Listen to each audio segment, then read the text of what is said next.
Upon further examinations of the knife wound, it is seemed to be shown that the knife wound came from a right-handed suspect.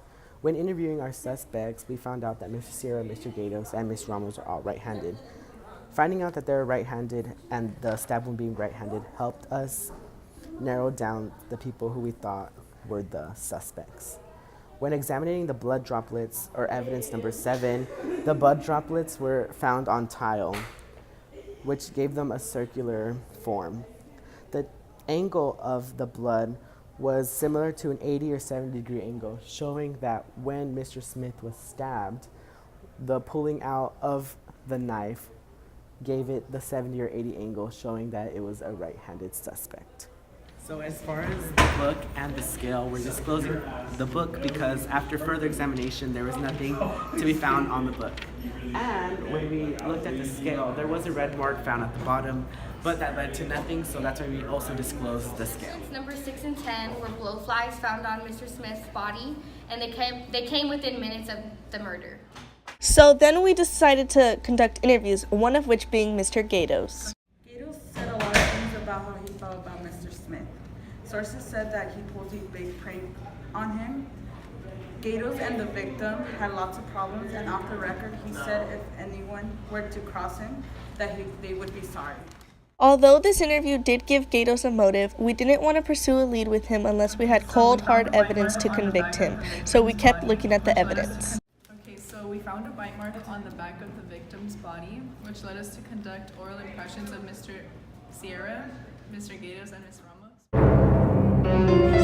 But we found that Ramos and Gatos didn't match, and Mr. Sierra's oral impression was the perfect match, which led us to think that he was a possible murderer. Around 6:30, 6:35ish. I didn't become best friends with him until the last month. I know he did sub a lot in the science week, so ever since he subbed for my class, that's when we became close. We did DNA analysis of some of the objects found at the crime scene as well as some of the suspects, and the result was that the DNA on the objects matched Mr. Sierra's, like the water bottle and the bite mark, so the other DNA for the suspects were dismissed because it was a match. The bite mark DNA also was a match to Sierra's DNA. This gave us another lead.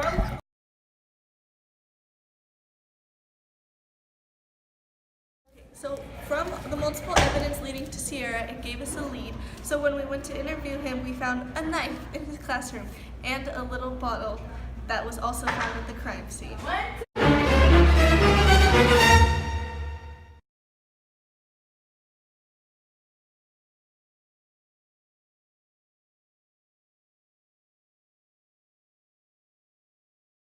was your weekend? My review was so good. My high school friends were really fun, and I just had the best weekend this weekend. I was like.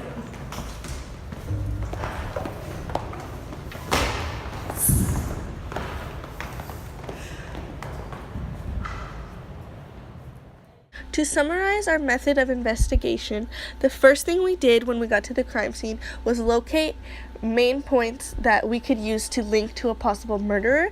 So first we knew that there was a bite mark located on Mr. Smith's back.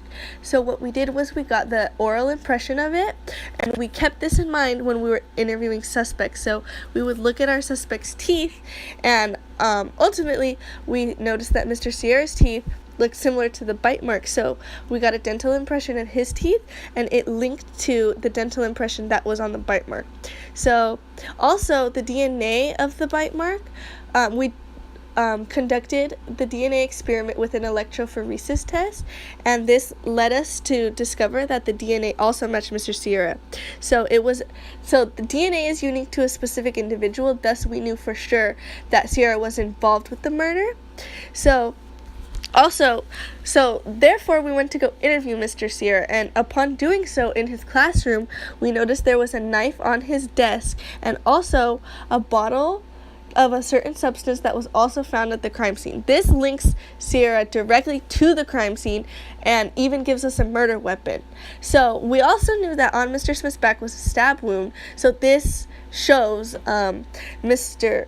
Sierra's motive, or his murder weapon used on Mr. Smith. Also, when we interviewed Mr. Sierra, he stated that that weekend he was going to go that Mr. Smith was hanging out with his high school friends. This gives Mr. Sierra a motive to killing him because they weren't as close as they used to be. And Mr. Smith would rather hang out with his high school friends instead of him. So therefore, in the reenactment you just saw, so we know that the bite mark is on his back. So the only way this could have, and also Mr. Smith was in the center stairwell. Therefore, we know that through the reenactment, the altercation between Sierra and Smith had to have happened at the top of the stairs. Sierra stabs him with the knife that was also in his classroom. Mr. Smith rolls down onto his back, and then Sierra bites him, and then must have flipped him over, and that's how the murder occurred.